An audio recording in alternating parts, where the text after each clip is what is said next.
Hello दोस्तों, कैसे हैं आप सभी।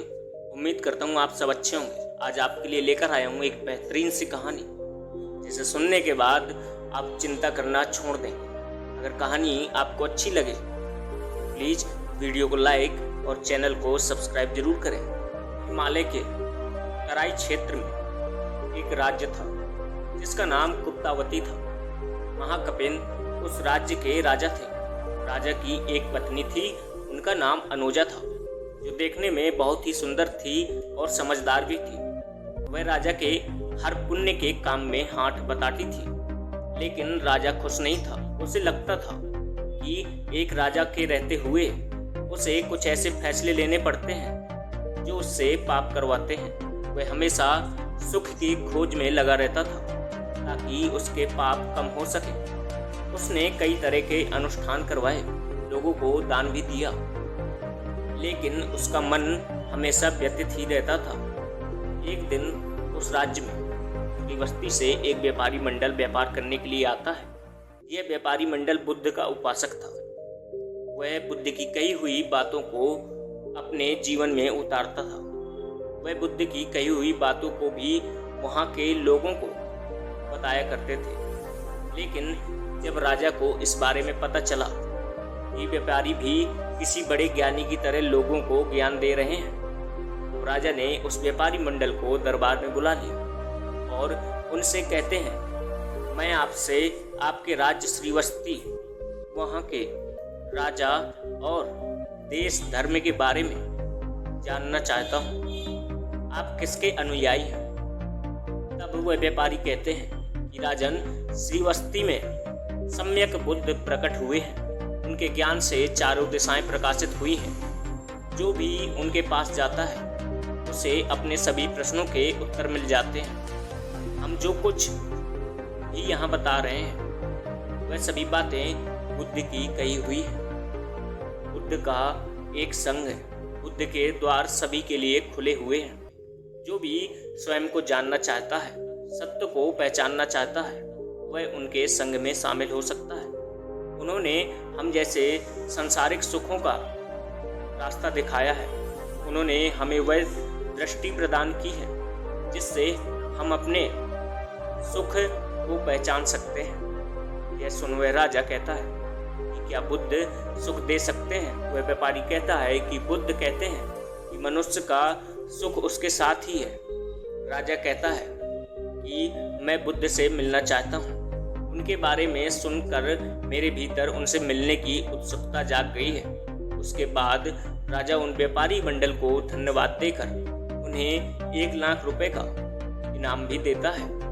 राजा तुरंत ही अपने कुछ साथी के साथ बुद्ध से मिलने के लिए निकल जाता है। रास्ते भर वह बुद्ध के तरह तरह की चित्रों को अपने मन में बनाता रहता है। बुद्ध से मिलने की उत्सुकता राजा की बढ़ती ही जा रही थी। वह जल्द से जल्द बुद्ध के पास पहुंचना चाहता था। राजा ने पूरे रास्ते में कुछ ही जगह विश्राम किया था। उधर बुद्ध भिक्षा मांगने के लिए निकल जाते हैं। भिक्षाटन करने के बाद बुद्ध चेनाब नदी के किनारे ध्यान करने के लिए वटवर के नीचे बैठ गए। ध्यान में बैठे बुद्ध के शरीर से दिव्य रोशनी निकल रही थी। तभी वहीं से राजा कपिन गुजर रहा था। तभी उसकी नज़र बुद्ध पर गई। उसने आज तक ऐसी आभा कभी नहीं देखी थी।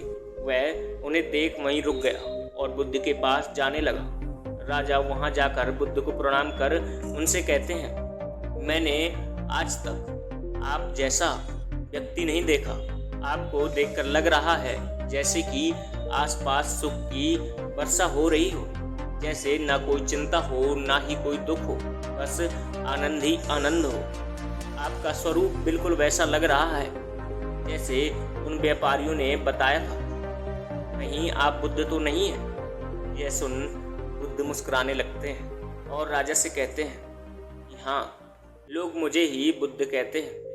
तब राजा बुद्ध से कहता है कि महात्मा, मैं बहुत दूर से आपसे मिलने आया हूँ। मैं आपसे कुछ पूछना चाहता हूँ। बुद्ध कहते हैं, पूछो। तब वह राजा कहता है कि आप कहते हैं कि व्यक्ति का सुख उसके पास होता है, लेकिन वह दुख के पीछे भागता है। मैं यह समझ नहीं पाया कि आखिर कोई क्यों दुख के पीछे भागेगा। सुख होते हुए तब बुद्ध उस राजा से कहते हैं कि व्यक्ति भागता तो सुख के पीछे ही है, लेकिन जिस प्रकार एक छोटे बच्चे को जलती हुई लौ अच्छी लगती है, वह उसे पकड़ना चाहता है और पकड़ने के बाद अपना हाथ जला बैठता है, उसी प्रकार जो जगा हुआ नहीं है उसे दुख सुख नजर आता है और वह तब तक उसके पीछे भागता है जब तक वह अपना हाथ न जला बैठे। तब वह राजा कहता है कि बुद्ध, मैं कोई छोटा बच्चा नहीं हूँ, मैं सुख और दुख को देखकर पहचान सकता हूँ। तब बुद्ध कहते हैं कि सामर्थ्यवान व्यक्ति चाहता है कि वह एक शक्तिशाली राजा बने और उस चाहत को पूरा करने के लिए वह दिन और रात दुख में ही निकाल देता है।